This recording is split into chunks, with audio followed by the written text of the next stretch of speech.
Hey, Forrest here. Nothing like getting paid. And with ICCU's mobile app, I can deposit checks or accept Zelle payments so the money hits my account fast. I just wish there was an app for mowing the rest of these lawns. Right now, Lithia Ford of Boise is buying used vehicles. How much you want for the SUV? I don't know. Well, Lithia Ford will give you more than that. How much more? More than you think. I'm not thinking anything. I'm thinking you might get even more than that. See how much more you can get at Lithia Ford of Boise. When it comes to concrete, we've got you covered. RowPaint.com offers custom concrete coating services for your garage, business, warehouse, and more. And we do it in one day. We are your complete concrete coatings solution.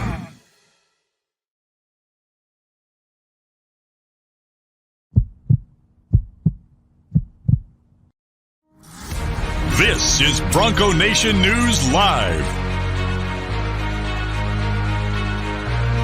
The best interviews, the most informed opinions, the latest breaking news, all from the top Boise State insiders.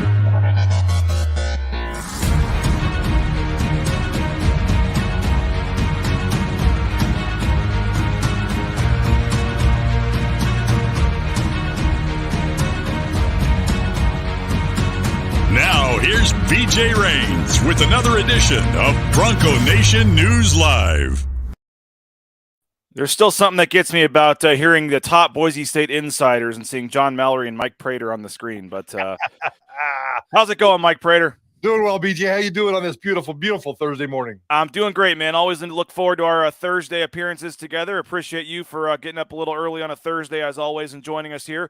Bronco Nation News Live at bronconationnews.com. If you're new to the program or found us on YouTube or something, we appreciate you for checking us out. 9 a.m. every morning, we try to talk Boise State sports for about 30 minutes, and we have different analysts, co-hosts joining us each day throughout the week. We got Mike and John Mallory from KTIK 95.3, The Ticket, helping us out on Mondays and Thursdays. We got Jay Tust on Tuesdays and Fridays, and Winston Venable right now on Wednesdays. We'll get into Matt Boucher as well for basketball season on Wednesdays. But it's been a record week for us, Mike. We had well over, I think, 71,000-something page views on Monday alone, and we're pushing forward with record video views. The YouTube subscriptions are going up, and nothing like a little controversy and a little 2-2 football team to get folks talking and reading and watching it. I know you guys had 25 calls on your post game as a record as well. So it's interesting times in Bronco Nation right now. I don't know what that says about sports fans, BJ, that they come out of the woodwork when there's angst. Angst is good for our business, and it's not like we're rooting for it, but it's a byproduct of what we're seeing with Boise State football right now. And fans, fans are more interested. I guess they like the extreme stories, the really great success stories like winning a Fiesta Bowl or what we've seen for the last couple of weeks from this football team. Well, I know KTIK is trying to build their YouTube channel, so make sure you follow them on YouTube. Follow us on YouTube as well. We would appreciate that. It's real easy. You just go to youtube.com/Bronco Nation News, and then you can click the subscribe button there. And then, as I said, KTIK, you guys are doing a live segment a day now as well on video. And I'm sure when you got into this business 20 plus years ago, Mike, you thought you'd be doing video segments on the internet every day. BJ, I was 4 minutes late to work today because I was standing in my closet trying to pick out a shirt. I mean, that's never happened in my life. I get up, I find the closest clean shirt I have, I put it on, and I looked at it today and I thought, I can't go online with this nonsense. So I had to change my shirt. And you're already getting some shrapnel early here. Linda says you're a complete hypocrite. So what did I do now? What did I do now? And then here's Derek, who loved Prater's sign off on KTIK yesterday. Be good humans. So that's social media for you. Somebody loves you, somebody hates you, in back-to-back comments. But hey, by the way, I've always said 50-50. I need half the people to love me and half the people to hate me. So we're off to a great start on a Thursday morning. I'd take like 75-25 at this point. But by the way, we got some new Bronco Nation News koozies here, thanks to our partners at Idaho Central Credit Union. So I'm having the Diet Coke here this morning, but you can get a koozie if you come by the James tomorrow. We'll be there for the pregame show, the postgame show. Kent Riddle's going to join us on the postgame show. You can listen to Johnny and Prater, and then afterwards, about when they're finishing up, is about when we're starting. We start a little later. And come have a drink over at the James with us. Meet Coach Riddle. So looking forward to that. And as I said, if you come by the pregame or the postgame show, we got free koozies that we will pass out to you as well. The pregame show will be about 4 o'clock over at the James. So we will look forward to that. Always fun on game day. Supposed to be great weather tomorrow, maybe a little on the cool side. It's going to get into the 60s during the game. But looking forward to that. Linda says, by the way, Prater, don't hate anyone. My comment was about him telling Bronco Nation we got what we wanted after he pushed for the very same changes. Well, yeah, mine was about a business prediction, not so much about the emotions of I understand that fans wanted, they wanted the Taylor and Green show. They wanted the Dirk Cutter show. They wanted this, they wanted that. And they certainly wanted Tim Plow and Hank Bachmeier to go away. Mine was a business prediction. Fans are being emotional. That's two different things. So I understand where she's coming from, but we're coming from two different places. Now, I know you said today you knew you were going to be on the video here, so you had to pick the proper attire. Nick says on the other days you just do the sniff test. Exactly. That's what I said. I look for the cleanest dirty shirt and I sniff it, and I have a bottle of Febreze, and if the Febreze can take care of it, I put it on. And if it's too much for the Febreze, I find another shirt. Absolutely. Well, we are broadcasting from the Cutwater Canned Cocktail Studios here in my house in Meridian, and Prater's in the rowpaint.com studios there in downtown Boise. So we appreciate everybody for checking us out this morning on a Thursday, as we have plenty to talk about. And like I said, check out Cutwater Canned Cocktails. Bring a couple to the game tomorrow night. You can buy them at your local grocery store, gas station. Perfectly mixed canned cocktails ready to go, very affordable. And again, pick up a Cutwater at your local grocery store or gas station. You can put it in the Bronco Nation news koozie when you come by the tailgate pregame show tomorrow over at the James. By the way, I need some more, because you hooked me up with like 3 or 4 or 5. Yes. And somehow they all disappeared in my house before I got one. Well, they have up to 30 flavors, Mike. That's what's great about it. The pina colada, the vodka mule. What else we got here? Vodka soda.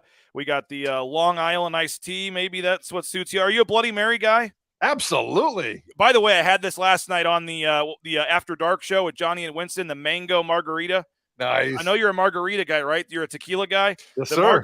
The margaritas are very, very good. I love those, and I can confirm if they sell them at the Kansas City airport at like 5:20 in the morning, because I may have had one a couple weeks ago Nice. before my flight. But yeah, they're. I've said this many times. I've never had a Cutwater before I heard about them and they started doing some advertising with us. Not gonna lie, but now I don't just say it because they're helping sponsor the show here. It's very good stuff, and what I love is just how easy it is. It's already pre-made. You can drink it right out of the can, or if you want to put a glass of ice, and you're good to go, and you're not having to go buy the soda and the alcohol and the lime juice and all the different stuff. So they've got the White Russian, all the different mixed drinks that normally you'd need 4 or 5 ingredients for. It's just all right there perfectly in a can. So check out Cutwater, and yes, Mike, we will start adding that to your future contract. A certain amount of I don't know what the laws are on that, if we can guarantee alcohol as part of a work agreement, but I like that. We will figure something out moving forward to take care of you. We appreciate you for helping us out here on Thursdays. And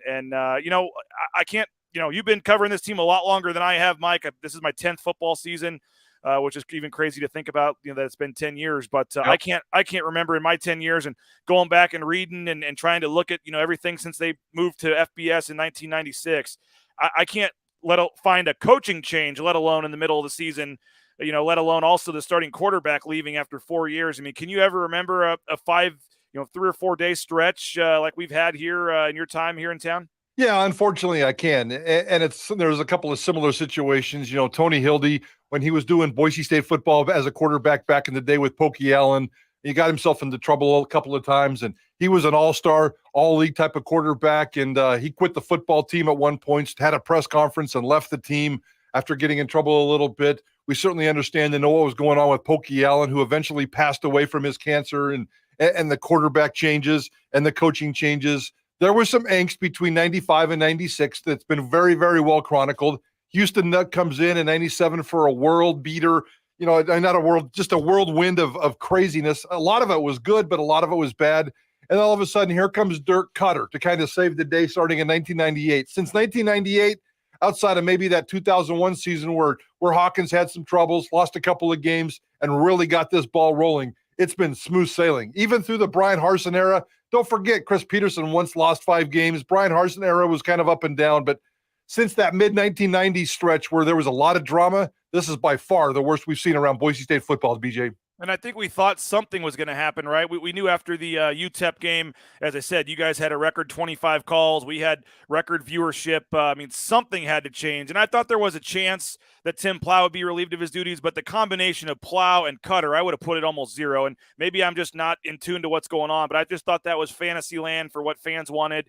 They wanted Plow gone. I could have maybe seen that coming, but to get Dirk Cutter to come out of retirement, basically, that just seemed like you haven't seen a single fan with any problem with that. I mean, it was by far the move that was going to give you the best, reaction in the public, right? Oh, absolutely. There's no doubt about it. I've been covering this football team for 28 years. Not to brag about your 10, but for 28 years. I've never, in 28 years, despite all the despicable things I've done as a reporter and a columnist and an editor at the Idaho Statesman, I've never called for a football coach's job, ever. As bad as it's gotten at times, I've never done it. Friday night, that UTEP game got so bad, and it was so obvious, and it's piling on after a couple of other games, so it's not just a one-game deal. It was so bad, I had to call for Plow. I had to call for Bachmeier. I had to call for Dirk Cutter to come in and save the day, and I really believed that Dirk Cutter was going to come in. When all that came to fruition over the weekend with Plow being fired and with Cutter taking the job and Hank Bachmeier entering the transfer portal, that one blew me away, even though it was obvious there needed to be some kind of a change. Kudos to Andy Avalos for doing it. It's not easy. It's never been done around here. These are unprecedented times at Boise State, and I don't know where Andy Avalos is going to end up, and I have no idea if he's going to be a good football coach historically at Boise State or not. He made a beautiful decision, a hard decision, a leadership decision that had to happen, BJ. Now it's Keaton's coming at you again, Mike. It's folks. Whatever you did this morning, you got folks on your negative side here. He's reminding you that you roasted him last Thursday when he said Tim Plow was officially coaching for his job the day before the UTEP game. I think we both probably thought at that point it was a little premature to say that, but I don't think any of us thought 177 total yards were coming either. No, nobody predicted that UTEP game. That was so bad and so ugly, and nobody even predicted a loss, let alone an ugly football loss. It got really bad, which just exposes a lot of stuff that's going on behind the scenes. And Andy Avalos is scrambling to try to get things fixed. I don't think it's irreparable. We'll see what happens on Friday night. I got a call in brewing for Friday about how Friday night momentum-wise is so important for this football season. We'll see. I think that this football season can turn on what happens on Friday night. We'll see. But right now, they're just in scramble mode trying to get better. So, that UTEP game was so ugly that change had to be made, BJ. It had to be made. Winston Venable joins us on Wednesday mornings, and I'm just loving Winston. Nothing against any of the other hires I've made, but to have somebody that was in the locker room just last year with these coaches, with the in the meeting rooms, coaching guys like George Jelani, and he's not afraid to be honest. To be honest with you, even though he's friends with these guys, he's been pretty critical when he's needed to be, and I've really, really impressed it. And I'm will flat out say this. I think Winston has a future in this business if he wants it. And so he had two comments, one on the offense, one on Bachmeier. And I think you saw these yesterday, Mike. You said on the radio you were watching, but I just wanted to, for you and for folks that hadn't seen this is a quick quote from Winston talking about the offense. And then I wanted to react to that. That's there you go right there. That's the Plow offense. I mean, it's take a shot, get up on the ball, go, go, go. They go down there and score. So, I mean, well, why didn't we see it more consistently?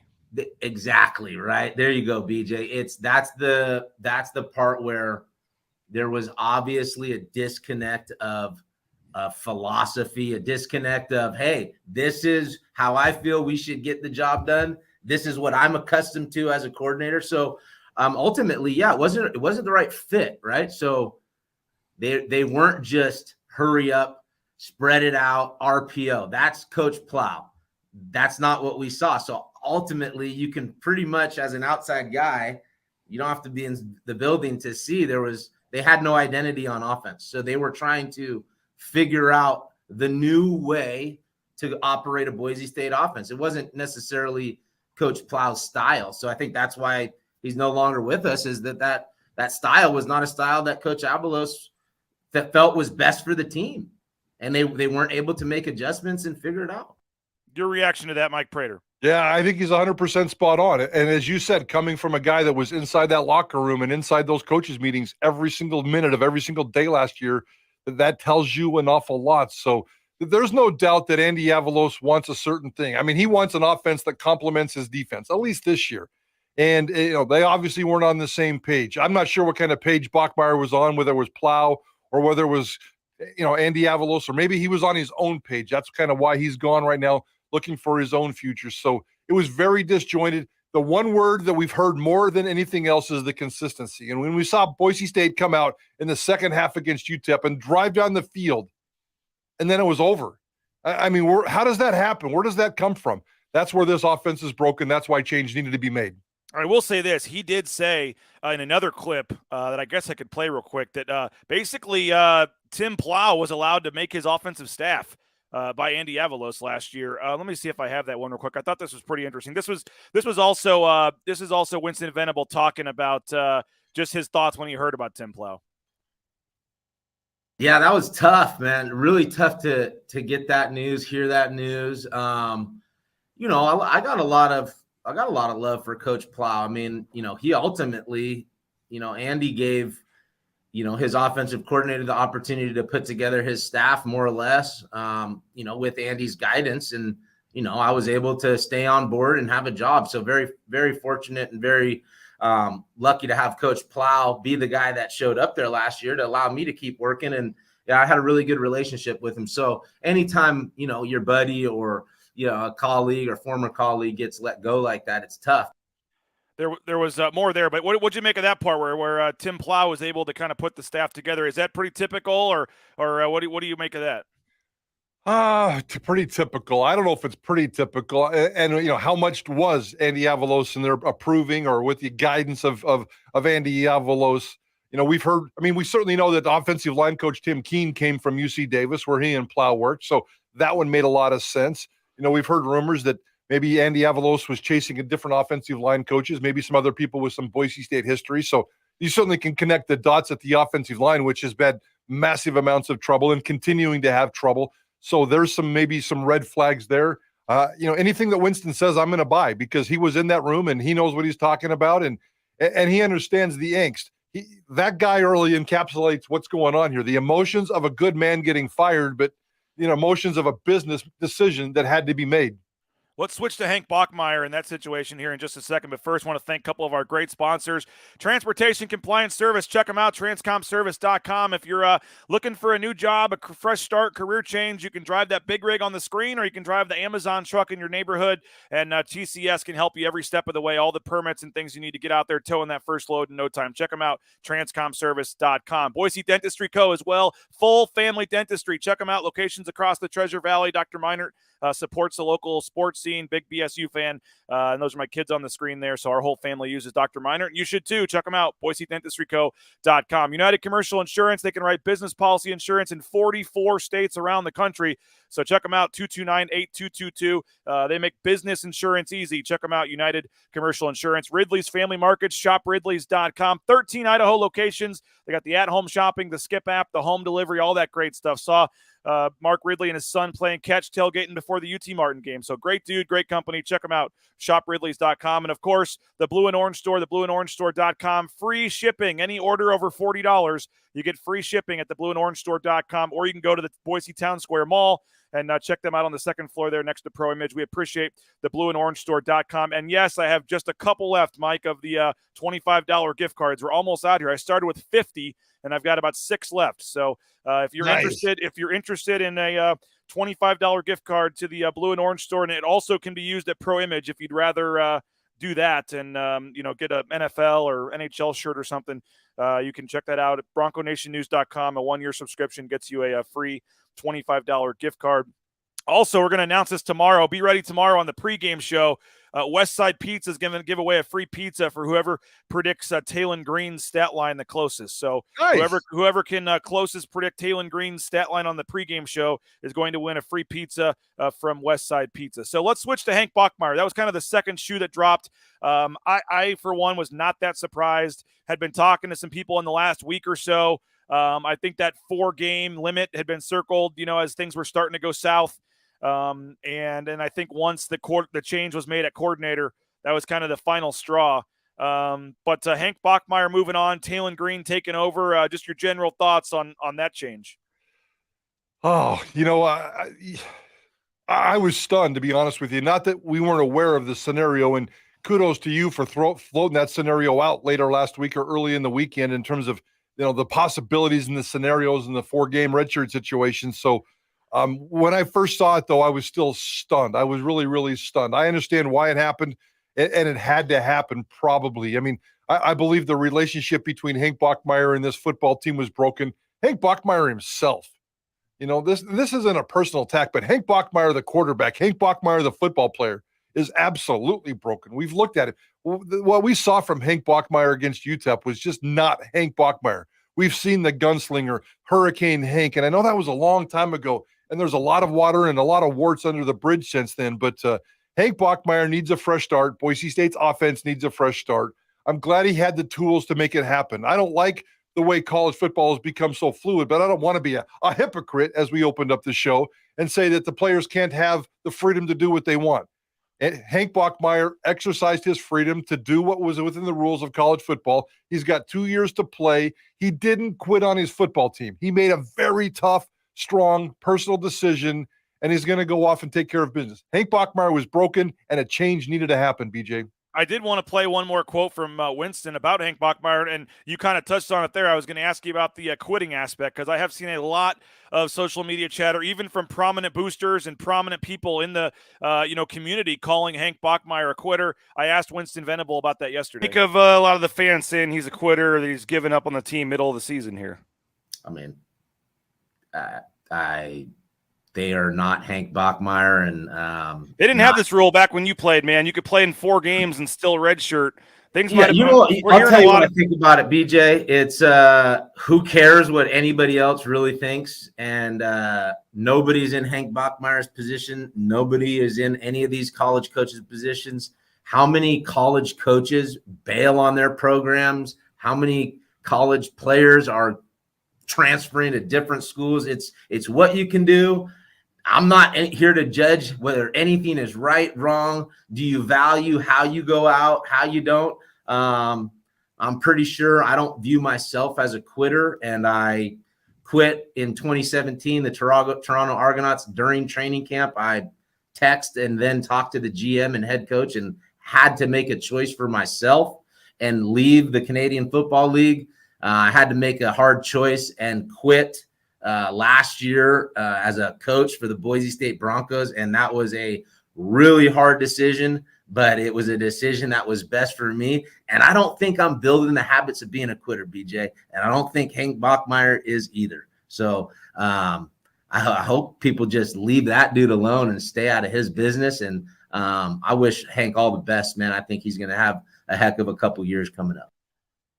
I couldn't agree more. I mean, we can criticize Hank Bachmeier, the football player, and the performance that we're seeing on the field. I get that, and I think that in this day and age, that is 100% part of our society and part of what we can do. But to say Hank Bachmeier is a quitter, come on. Does that mean there's 13 transfers on Boise State's football team? Does that mean before they joined the Boise State football team that they were quitters? Would it have made any difference if he had quit after the season as opposed in the middle of the season?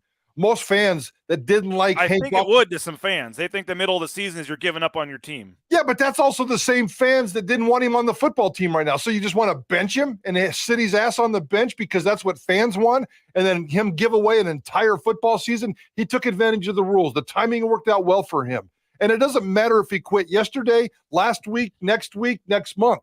The dude had to make a personal decision for him within the rules of college football. Most Boise State fans wanted this decision, and for people to come out and call him a quitter, come on, guys, that's ridiculous. That drove me crazy. That's what got me fired up on Idaho Sports Talk yesterday. Criticize him as a football player. Don't criticize him for making a really important, really tough decision. Hank will be playing next year with PJ Fleck and the Gophers, according to this guy. And I wouldn't put that past him because that was one of his other finalists. I know he did have a pretty good relationship with PJ Fleck before he came here. I don't know their quarterback situation. You would think maybe a school in California where he's closer to his family. I think Fresno State actually makes a lot of sense. With Haener leaving after this season, he could come in and be a starter and get a chance to stick it back at Boise State next year. I think whether he lands at a Power 5 school is going to be interesting because I think a lot of people think he's not Power 5 worthy. But you see that 247 gave him an 87 transfer grade, and you got a lot of national people saying he'll be one of the most coveted quarterbacks on the market. I mean, I guess, maybe he didn't do it all here at Boise State, Mike, but the combination of 29 career starts a 4-year senior starter. There's a lot of potential Power 5 schools that could be pretty desperate for a quarterback. Absolutely, and they're looking for a stopgap, and the fact that he has 2 years makes him even more marketable. We had Brandon Huffman, the national recruiting editor from 247 Sports on yesterday, and he identified Fresno State, just as you pointed out, and he also identified Cal as two possible landing spots for Hank Bachmeier. I can see either one of those happening. Hank Bachmeier is a good quarterback. Hank Bachmeier became a poor quarterback through a series of circumstances over the last year at Boise State. A fresh start could spark him. He could go off and continue to be a good quarterback. I don't think he'll ever be a great quarterback. I know he's got NFL dreams. That's a pipe dream. He's going to be a 25-year-old senior by the time he's done playing college football here in a couple of years. So Hank Bachmeier, just find yourself a nice natural landing spot for these next 2 years. Go play football. I hope you have peace of mind. I hope you find the love of the game once again. Maybe do it around family. And I can't wait to see what he can do, just like we can't wait to see what Taylor Green's going to do here at Boise State. Now, someone was asking about other guys. Where's that comment at? Do you think any other players possibly leave the program this season? Well, they would have to do it before this game if they want to get this year of eligibility back. Some guys have already redshirted. So it doesn't necessarily, actually, most of the guys, on the team redshirt, it's pretty rare to do what Hank did and not have the redshirt already. So I guess theoretically they could. I think there was some whispers or talk that some guys would also follow Hank out when he left. But Hank's situation was the 4 games gives him the year back. So it would only be guys that played, as a true freshman more than the 4 games and still have the redshirt season available. So I don't think there'd be a lot of guys. It's not going to be some mass exodus in the middle of the season here. No, I would agree with that, especially in the middle of the season. There's going to be some movement after the season, but that's just the nature of college football. Unless this season goes really, really south, and we certainly didn't expect the UTEP thing, so I have no idea what to expect moving forward. But if this season continues to go south, there'll be casualties, there'll be victims, there'll be players moving on. But I'd like to think that Boise State somewhat is going to right the ship and be a decent program moving forward after the season. I would expect there'll be a lot of movement. So we have the changes we just talked about, and the new changes are Dirk Koetter in and Taylon Green in. What do you think this thing looks like tomorrow night, Mike? Not a lot different than what we've seen. I just want to see some efficiency. I don't want to see what we saw at UTEP. I mean, just a poor, ugly, inconsistent offense. The most important word here is consistency. That's what coaches have been throwing out. They're looking for that rhythm and balance. That's where Andy Avalos wants the puzzle pieces to fit. He wants this rhythm and balance so he can save his defense and this football team can lean on its defense, sustain some drives, move the sticks, as they like to say, be a consistent offense. I don't know if that's going to happen. I have no idea what to predict. I guarantee you it's not going to be a different looking offense. And on a short week with a new quarterback who's never started in college football and an offensive coordinator who hasn't been in college for a long time, it's not that they didn't reinvent the system here. They may have even simplified the system. They may even look a little bit sloppy at times because of what they're trying to do. But I think that this is a good move moving forward. And I think we're going to see Boise State's offense the way it's supposed to be designed, but just a little bit smoother. Although Taylon Green, buckle up, guys. He's going to thrill you. He's going to win you some football games, and he's also going to drive you crazy and lose you some football games. I was going to ask, do you think Taylon Green's ready for this? I do. I mean, that doesn't mean he's not going to be a young freshman quarterback making mistakes. Every freshman quarterback makes mistakes. All the big-time rock stars in college football, freshman quarterbacks make mistakes. Do I think Taylon Green's ready? Yeah. His coach loves him. His high school coach loves him. We were listening to some audio yesterday of how he's built in terms of the background. He's been here for 2 years. He's got natural athletic ability. He's got a good offensive coordinator and quarterback coach in Dirk Koetter that can kind of ease him into this kind of thing. Yeah, I think the moment is not going to be too big. His mistakes are going to be physical, not mental, if you ask me. Well, it should be fun tomorrow. Looking forward to it again. Come on out to the James. We'll be there for the pregame show around 4 o'clock. We'll be there for the postgame show after you listen to Johnny and Prater on the radio. You can come hang out at the James with us, or come hang out with us and bring a radio with you and listen to them as well. We're looking forward to that. You can meet Kent Riddle. We'll be out on the patio at the James after the game, and I've got the koozies, Mike. We'll save a couple for you, and nice. Maybe I'll deliver your. Do you want the whole bucket? You just want the whole bucket next time? I can just give you the. Yes, BJ. Don't ask me. Yes. Yeah. Your next, October 1st, payday is coming up here pretty soon, so we'll have to add that to that. But we appreciate it as always, Mike. Friday game days are always a little interesting. You guys are still doing a show tomorrow, though, right? Yeah, we're going to do a show from 3 to 5 tomorrow. Get you ready for for the game itself. And listen to Johnny and I on Idaho Sports Talk. I appreciate it. Looking forward to it. Full coverage, 95.3 The Ticket, KTIK today, 3 to 6 tomorrow.